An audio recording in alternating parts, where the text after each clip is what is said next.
Let's start that again. G'day everybody and welcome back to NeoFly. Sorry, she was talking to me. She was talking to me and I was getting... I was just had things going on in my ears and stuff. But today we're doing a really interesting fight. We're heading across to the Southern Spencer Gulf Marine Park over here. We are going to the Althorpe Lighthouse Airstrip, which is YHON, and we have some cargo of magazines to take over there. So that is going to be an exciting job to do. I'm looking forward to this one, actually, to be honest. So we're going to YHON. Our cargo has been loaded, so we need to think about starting this aircraft up. Let's throw our mixture into Rich. Beautiful. Battery on. Perfect. Okay, where are we going? Beacon. Park brake is on. Let's give a little bit of a prime and a little bit of throttle there. There we go. Lovely. All right. Everything else is set to go. Okay, let's give this thing a little bit of a fire up and see how she goes.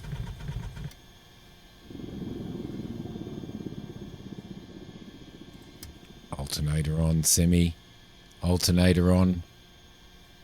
And fuel. You forgot the fuel as well. I always forget to turn the fuel on. Believe me, when I was doing my pilot's license, I used to sometimes do the same thing. Everything looks good from where I'm sitting. Taxi to the runway and take off. And my instructor would go, "You forgetting something? You're forgetting something?" Because I go to turn the Tomahawk over, and it'd, and then she'd go, "Are you forgetting something? Are you forgetting something?" And it was always the bloody fuel. It was always the fuel. All right, let's turn our nav lights on. Let's turn our strobe lights on. I'm just going to set up the. I'm going to set up our GPS now as well. We are going to fly direct to. There we go. Let's just go back to there. Set origin. We are going from Kingscote Airport, which is actually, I'll bring this over here. I'll bring this over here so I can show you guys. YKSC is our origin airport. Let's enter that, and our destination is where are we going to? YHON. Enter. We're going to fly direct, so we're not going to put an online waypoint in anywhere. We are just going to fly direct to there. All right, perfect, lovely. Okay, that is good. Let's go back and let's have a look at our flight plan there. Yep, everything is set. Let's go and have a look at the map, and we are ready to go, guys. We are ready to go. All right, stupid pushback aircraft. Seriously, pushback. I think I'm going to turn them off. I think I'm going to turn the pushback people off, to be honest, because oh look, there's an Islander, my favourite aircraft. It is an add-on tonight. I will be actually flying one of those on stream, but that's not tonight after this video goes out. That's tonight, as in while I'm recording this video. All right. Anyway, let's go in there. Let's turn our taxi lights on, and let's drop that back just a touch, and our park brake off, and we are going to spin around. We're going to pretend that this guy is not here. Chop, chop, chop, chop, chop, buddy. Chop, chop, chop. Chop, chop through you as well. Beautiful. Okay, lovely. All right, we're going to tune to, I'm just going to stop here, and I'm going to tune to Kingscote traffic. We're going to announce our taxi. Yankee Kilo Sierra Charlie traffic Cessna India Charlie Mike is taxiing to runway 01. Runway 01 is our runway. Yeah, perfect. Okay, let's move. Let's get this aircraft moved and ready to go in India Charlie Mike. Hope you guys are enjoying this series. I know quite a few people are. I just, you know, my problem is when the reason why I tried to ignore flight sim for a while was purely because Flight Sim is just so bloody good. It is so good. I love it. I love it. All right, we are going to line up here, and we are taking off to the left. So we'll check that there. Lovely. Now, what you would normally do in the aircraft is, which I don't do in Flight Sim, but what you would normally do is you would stick your nose into the wind, and before takeoff, there's usually a run-up lane, and you would do a run-up on your aircraft. Now, the way that you do a run-up on your aircraft is quite simple, and I thought that I might show you. You would put your park brake on, and what you're doing is you're running your aircraft up to about 1500 on the revs, as you can see up here. Lovely. And you're dropping this back to left and right. And what you're looking for is you're looking for a little bit of a drop, which I don't know whether Flight Sim actually does.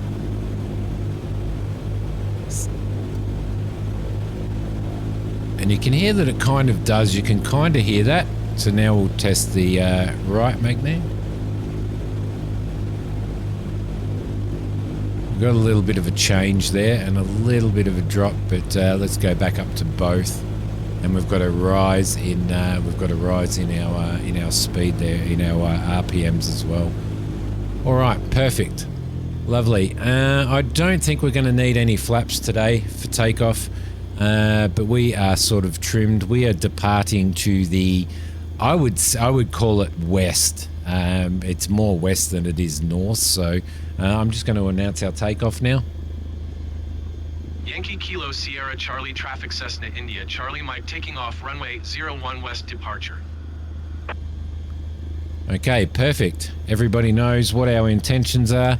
Parking brakes off, and off we go. My throttle is just getting a bit caught up on my mic stand there, on my boom arm for my mic, so I do need to be very, very careful with that. We are good with fuel because we've got a half a tank in each wing, so there we go. It is a little bit windy today, guys. It is a little bit windy, so we do need to be relatively careful for this. And out to here, and I don't know what the grass is doing there. We're supposed to be... We actually have to taxi all the way down. What am I talking about? There's a little bit of a glitch there, isn't it? A little bit of a glitch there with that grass. Okay, taxi down the end of the runway.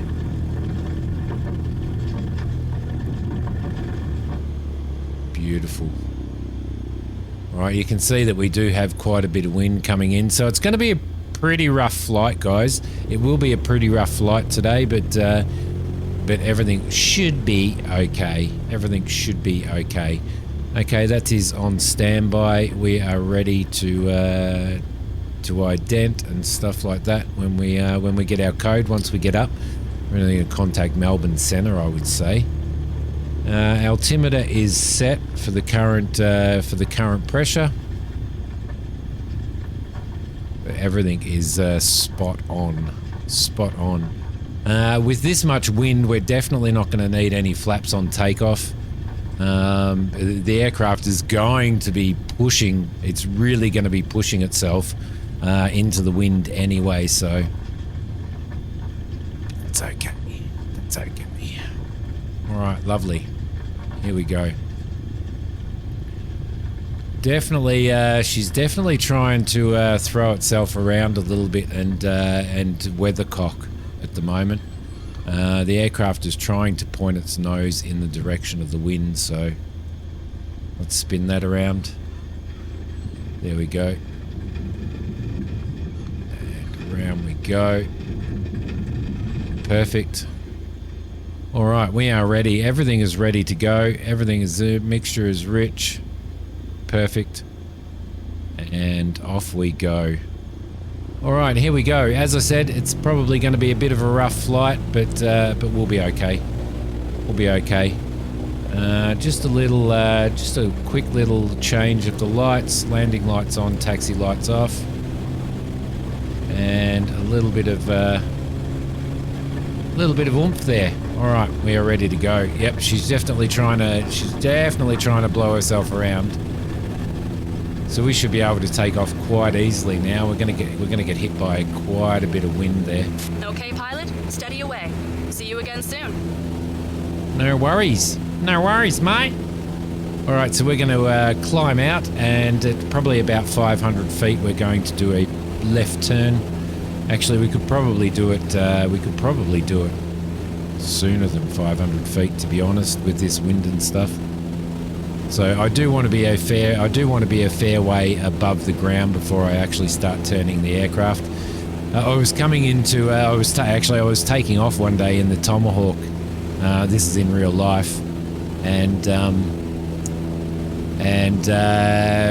I lifted off of the runway. We got about maybe 15 feet off the runway, and I got hit by a massive gust of wind coming from the left side of the aircraft. And what it wanted to do is it basically wanted to flip the aircraft over. So it basically wanted to flip us over like that. So it had to counteract that really quickly. But yeah, I did a pretty good job. All right, in this weather, because I've got real world weather on at the moment, in this weather we're probably going to level ourselves out at maybe about 1,500 feet, but we are going to be fighting. We are going to be fighting with the trim the whole time because it is quite windy. I think the wind is sitting at about 11 knots or something, which is probably a little bit harsh for what we're flying, but we'll be okay. All right, let's just have a quick squiz of everything. Everything is looking good.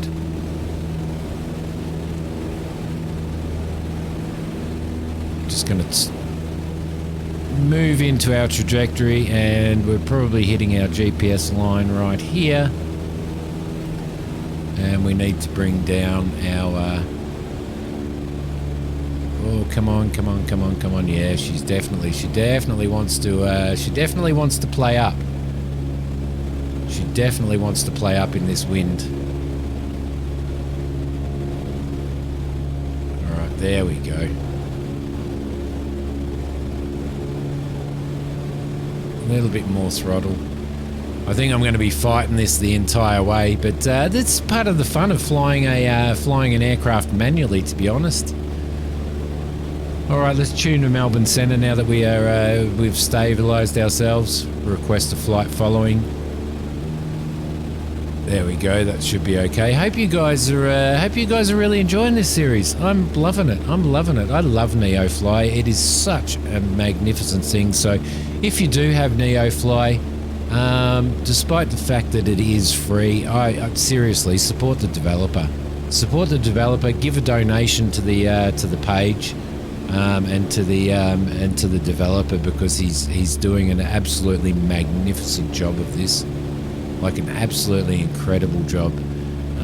It's enjoyable, and we still haven't got into the rescue jobs or anything yet. So what I kind of want to do is I'm doing a little bit of it on stream and a little bit of it off camera as well, because what I want to do is I want to make sure that it doesn't take us too long to get extra aircraft. So hopefully we will be purchasing ourselves a new aircraft soon enough. Now I think step number one, it depends on the pricing, but I think my goal for step number one is either a Britten Norman Islander, which is one of my most favourite planes, or a PA-44, which is a twin engine. Takes about 6 passengers, I think, 6 or 7 passengers, maybe 6 including the pilot. But I wouldn't mind getting hold of one of those. That would be absolutely fantastic to get into a little bit of twin stuff and get out of the relatively slow Cessna 152, which is what we are flying at the moment. Just going to have to trim up now, because all of that trim that I've done is playing funny buggers on us. So either the PA-44 or get into a Britten Norman Islander.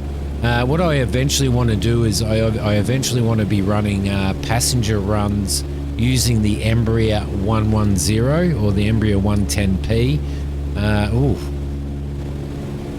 There's a little bit of updraft there, which is going to be absolutely brilliant. Doing passenger runs in that, so we'll keep hold of all of our aircraft, and then we'll sort of swap between them to keep everything moving and to keep everything interesting. So we'll probably come back to the Cessna 152.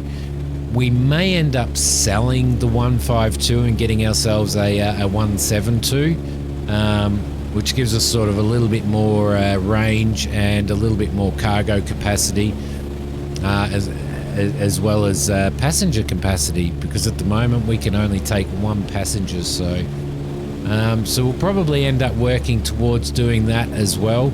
But that will be that'll be a fair bit down the track. I don't know, guys. What's your favourite? If you fly flight sim, if you've been flying flight sim for years, if you fly in real life, what is your favourite aircraft to fly in? Whether it's in real life or whether it's in flight sim.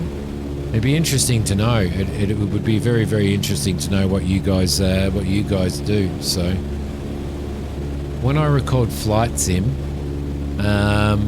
basically when I record flight sim in OBS, if I have flight sim set as the window to record, which is what I normally do with my games, everything's okay. But the problem is, as soon as I have a window out, like this is my air traffic control window, as soon as I have that out,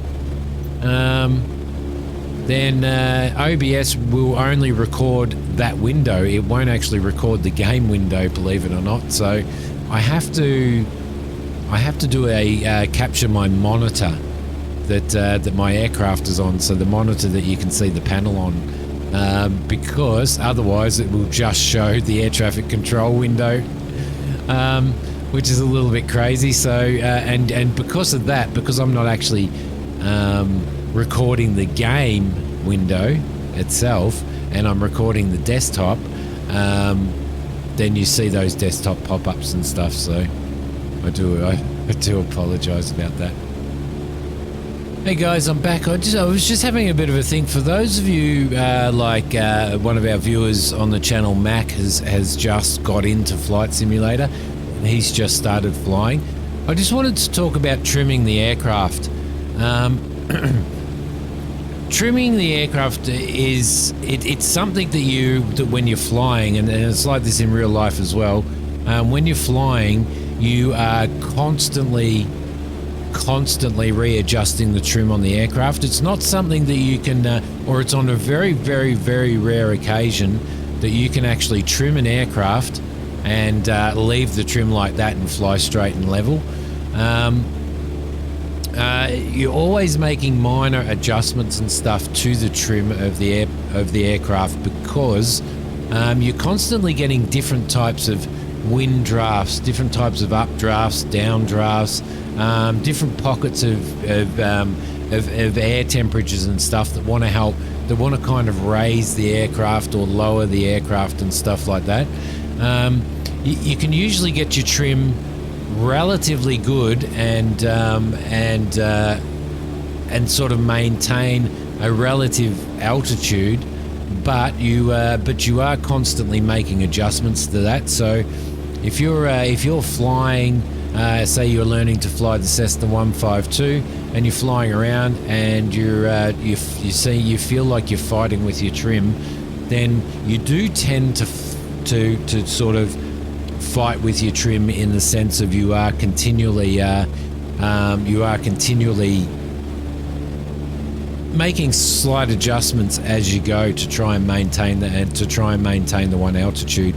So don't feel like you're doing something wrong by not being able to keep the aircraft in trim.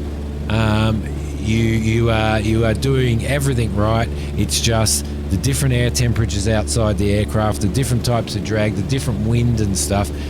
Everything affects the aircraft. Everything that you do, everything that happens outside affects the aircraft, and and basically affects the airflow over the wings and under the wings, affecting in effect affecting your lift and things like that. So don't feel like if you're learning to fly and you're making constant adjustments to trim, don't feel like you're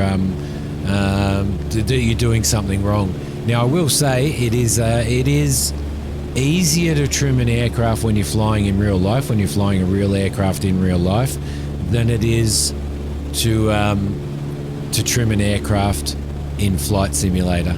It's just one of those things. It's something to do with the calculations or however, but it is definitely a lot harder to trim in Flight Sim than it is in real life. But even in real life, you are still constantly sort of making adjustments to your trim. Maybe not quite as much as what you do in Flight Sim. So we've got a message up on our thing. Set course to 297 degrees. 297 degrees is set. Lovely.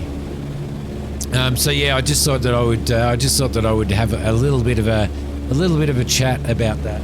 And you know, if you want to, if you are new to flying and you haven't had any real life flight experience, or and you're new to Flight Sim, Flight Sim has these little nuances and stuff, but you will learn to do it. So all I can say is practice, practice, practice. Definitely do the start tutorials that you get on that Microsoft includes with the game. You know, your flight training, because that definitely gives you a lot of hints and tips on sort of controlling your aircraft and stuff. I would say take the approach that you would take if you were doing your pilot's license in real life. And the first thing that they do basically is, the first thing that you learn to do is you learn to trim the aircraft. You learn to fly straight and steady. There we go, we've got a little bit of an updraft there. You learn to fly straight and steady and maintain that visual on the horizon. So when you're flying your aircraft, despite doing your views of the your pattern of the gauges, you have a certain pattern that you move your eyes around on the gauges just to continually monitor the aircraft, your speeds and your vertical speeds, your altitude and all that stuff. Most of your flying is done looking out of the aircraft and looking at the horizon. And this is where looking at the horizon is where you sort of, if you're looking at the horizon, you know exactly what the aircraft is doing. You know exactly that. You know you're not banking left. You know you're not banking right. And once you get used to the aircraft that you're flying in, you will also be able to get that feeling of how you're looking out your window, the front window of your aircraft. You'll be able to also get a sense of whether you're pitched up, your nose is pitched up, your nose is pitched down too much, and stuff like that, as well as your left and right bank. So that's where you would normally start. Once you've learnt to fly visually and keep the aircraft stable like that using trim, looking out the window, as well as coming down and doing your scans on your instruments and stuff, then you would start to learn to turn the aircraft, banking the aircraft and maintaining altitude, banking the aircraft while descending, and banking the aircraft while ascending as well. So start off by getting the aircraft in the air and doing a little bit of practice flying straight and level. Maybe go out over water to start with, which is what I did when I was doing my pilot's license. We used to fly out to a training area that was over the water, which helps you kind of learn to do all that stuff with a little bit less turbulence and a little bit more stability in the aircraft. So yeah, once you learn to do that, start learning to turn the aircraft. left and right while maintaining altitude. Start learning to turn the aircraft left and right while descending and maintaining a certain descent rate. Your descent rate being your vertical speed down the bottom here. Learn to do climbing turns as well, as you would do if you were leaving an airport. So you would take off, and usually you haven't climbed to your flight altitude before you actually have to turn to make your first turn. So learn to do that, and just learn to maintain a degree of stability in the aircraft, and make sure that, you know, if you have no input on the stick, on the yoke itself, and you're turning the aircraft from straight and level like this, the aircraft will want to nose down. So you always need a little bit of backstick on it to counteract that, and to try and maintain the same altitude or the same climb speed and stuff. So you sort of keep your eye on that stuff, guys. That's always a really important thing to do. Just learn to do that before you just go jumping into. Oh, I mean, you can jump into it, but if you want to sort of, if you're having a few frustrations and stuff, once you learn to control the aircraft and the way the aircraft is performing, then I'm just going to throw a little bit more throttle in there. Then you can sort of start to learn how to fly the aircraft, how to take the aircraft off, how to land the aircraft, which is the bigger thing. So learn to do that. Don't set your weather to real world weather. Set your weather to perfectly calm conditions and stuff while you're learning. Once you've sort of learned to do that, start doing some circuits around an airport. Learn to fly a pattern, a circuit pattern around an airport, doing touch and goes, meaning landing the aircraft, throttling up, taking off again, doing your pattern, landing, throttling up, taking off again. Because that kind of stuff is what you would do in training when you're doing your pilot's license. Once you've learnt to do that, then you can start learning some of the other stuff, like your navigation, how to use your navigation and all that type of stuff. But one of the big things here is your turn coordinator. When you're flying an aircraft and you're turning, what you want to do is there's a little ball in there, and that sits inside liquid. And what you want to do is you want to keep that ball inside. You can see when I move the aircraft, you can see that ball is moving outside of those dots. This is where you use rudder input. Your rudder being those pedals down the bottom there. This is where you would use rudder input, because what you want to do is the more you can keep that ball in, within that zone, the better you are, the more comfortable your ride is. So keep that in mind as well when you're flying. So if you're turning left, you will throw a little bit of left rudder in as well, to sort of counterbalance the way you feel and the G-forces that you're feeling while you're flying the aircraft. Sorry, my mouse was off the screen there, so my aircraft is not responding. It's not responding. All right, lovely. Yeah, so that was just that's just a few little tips for those of you that are starting out in Flight Simulator and would like to learn to fly like a real pilot and learn to control an aircraft correctly. So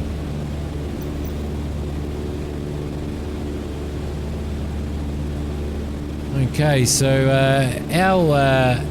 our runway is out on this island to the left of us. So what we're going to do is we're going to turn around. We're going to put in a little bit of left rudder to keep that ball. See how I'm keeping that ball relatively in the center, and that's giving us a really comfortable ride. If I took my my rudder off and we were turning, you'd see that ball would move out too far. So you want to try and maintain that comfortable ride, if not for yourself, which is really nice, for your passengers as well, which is a really important thing, is to maintain that comfortable ride for everybody in the aircraft. And the more comfortable you keep that, the less ill your passengers will be, especially in a light aircraft. Okay, so we're heading down to YHON, which is actually on that island.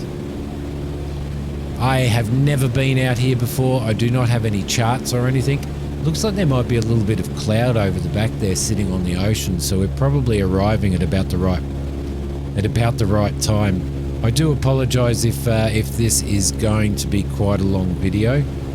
And we are going to land on runway 29 at the moment, which is sort of 29 is here. We've got wind coming from 10, which is here. I think landing on runway 11, which is there, is going to put the wind behind us. So we're going to have quite a crosswind. So we need to keep that in mind.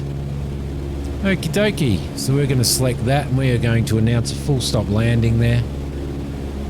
And basically, for those of you that don't know anything about air traffic control, tuning to traffic is a frequency that each airport has. If they don't have a control tower, it's called traffic. It's called the traffic frequency.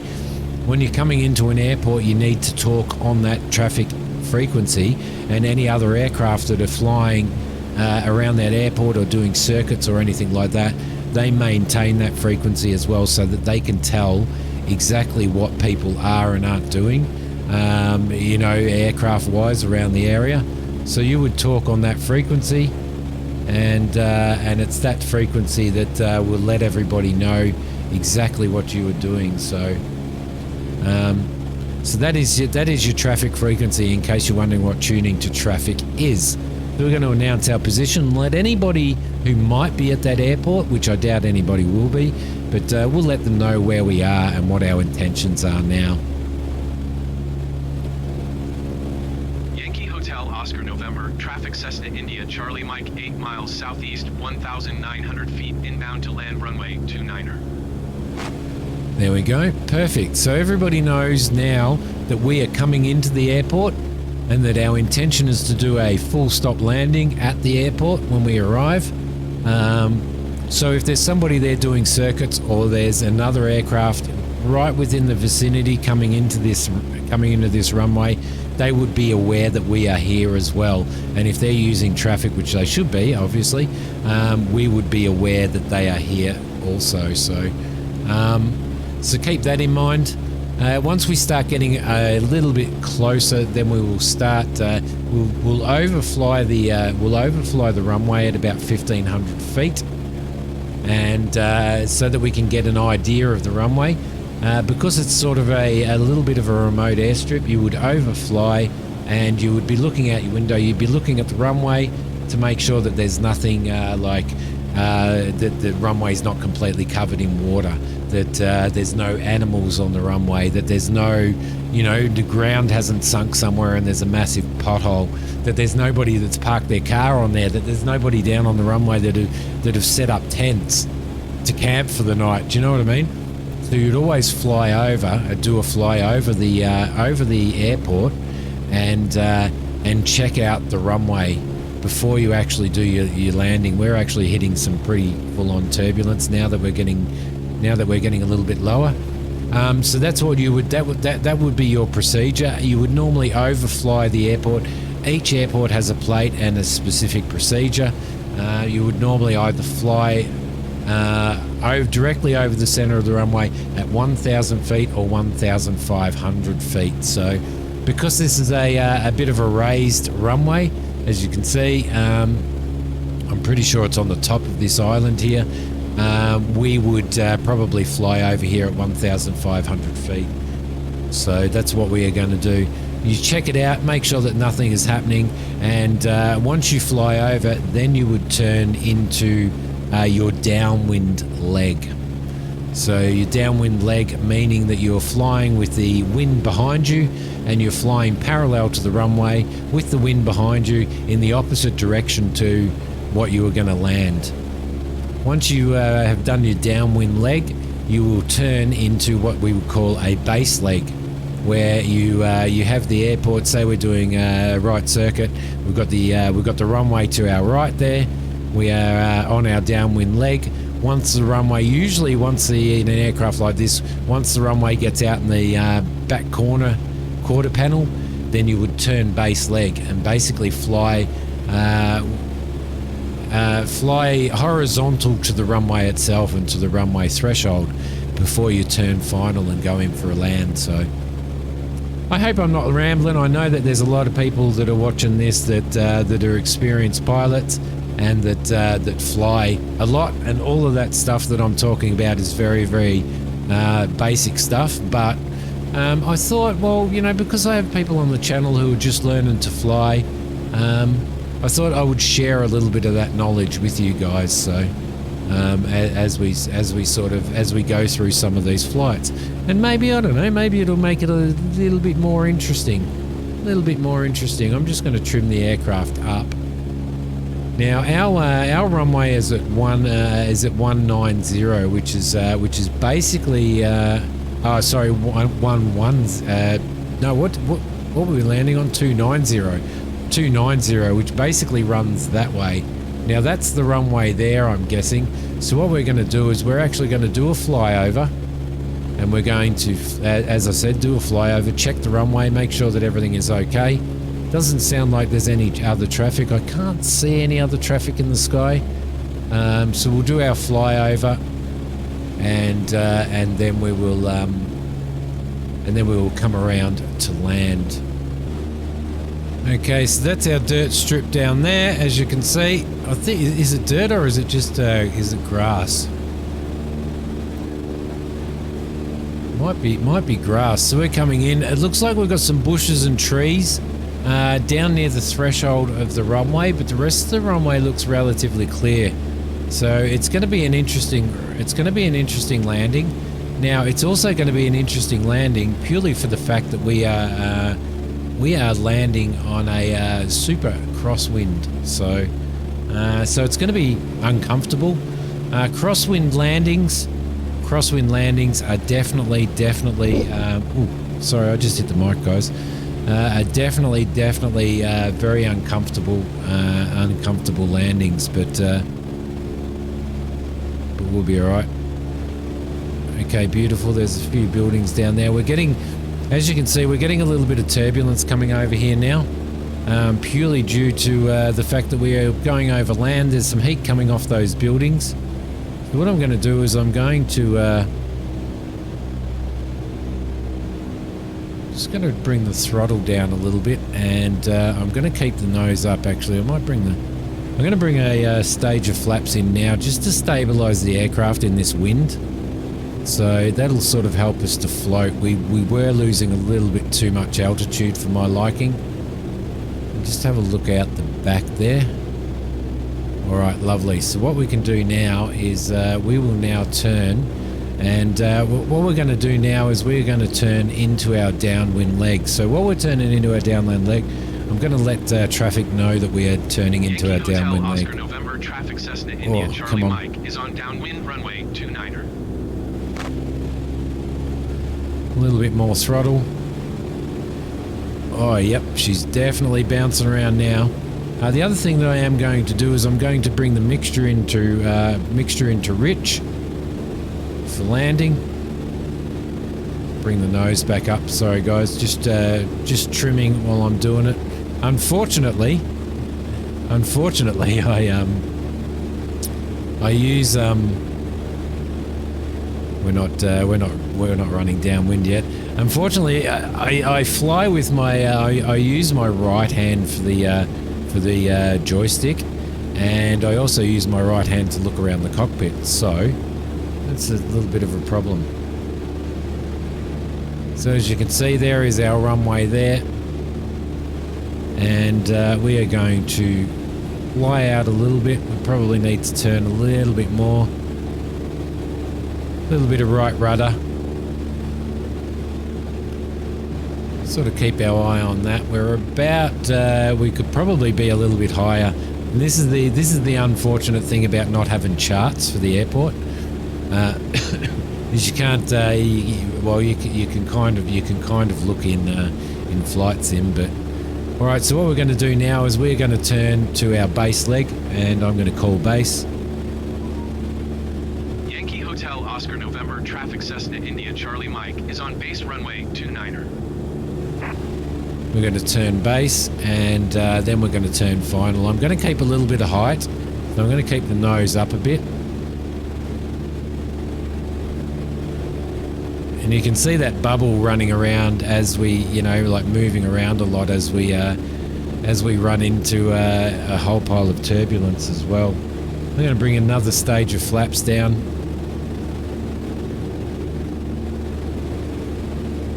And there is our runway there. So now we're going to try and do a little bit of it's definitely a sloped runway, isn't it? It's definitely a sloped runway. So we're going to have to be really careful when we come into here. And the reason why we're going to have to be really, really careful is because it's almost like we're nosing into the dirt because the slope of the runway is up. So when we come down and we get relatively close to the runway, we're going to have to nose up a bit. So we're definitely going to have to make sure that we're at a speed where we can nose up a little bit near stall speed when we get down to the runway. So she's also a curved runway, guys. She's also a curved runway. I'm going to call final now. Yankee Hotel Oscar November traffic Cessna India Charlie Mike is on final runway 29er to land. Anybody on the island who is monitoring the radio in those buildings will be aware of what we're doing as well. Now, Crosswind Landings are very uncomfortable. They're very uncomfortable because everything's sort of back to front and stuff. We've got a massive wind coming from the right-hand side, and as you can see, my nose is pointed to the right of the runway, and we are only just kind of flying in the direction of the runway itself. To do a crosswind landing is really, really interesting. To do a crosswind landing, you need to put in a whole pile of right rudder. A whole pile of right rudder or left rudder, depending on where the wind's coming. In our case, the wind is coming from the right-hand side. I need to point the aircraft into the wind. Just getting myself into position now. I'm going to bring my throttle down a little bit. And remember that those trees are there. And just take a little bit of right rudder off now. So this is always really, really uncomfortable. It's always really, really uncomfortable coming in and doing a landing like this. So I'm just going to line ourselves up. We're probably really at our limits. For crosswind landing, to be honest. We may even be a little bit above, which again is the problem of filming. I'm gonna crab down a little bit and lose a little bit of altitude really, really quickly. Watch those bushes. Gonna bring the aircraft in. We're kind of going in sideways, so what we need to do is come in sideways, and as we get closer, just bring the throttle up and bring the aircraft around. And once we get closer, I'm going to come down on that wheel and I'm going to spin the aircraft around. Line, pilot. Nice job. Taxi to parking, please. Okay, there you go. Tough. Contact ground for your parking assignment, then shut down your engine. Very, very, very, very, very tough landing, guys. Very tough landing. With that crosswind, I tell you. I really had to bring her in and drop her down as well. So, but you know, this is the joy. This is the joy of flying, isn't it? Okay, so we're just going to bring the aircraft around here. And I'm going to park her into the wind. So it looks like there's some portables and stuff out here to support the lighthouse. Maybe some research stuff out here as well. Okay, I'm just going to bring the aircraft around and point her into the wind.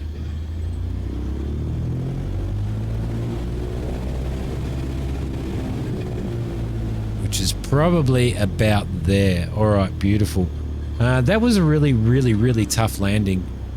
Really tough crosswind landing, especially in this. I think the I think the wind's a little bit too hard, so, but it shows that you can do it in that type of wind. And I haven't landed in such a strong, in real life, in such a strong crosswind, but my instructor did one day, and she did a magnificent job. And we were coming in basically exactly how we were coming in then. Transporter. Cargo unloading in progress. Stand by, pilot. All right, perfect.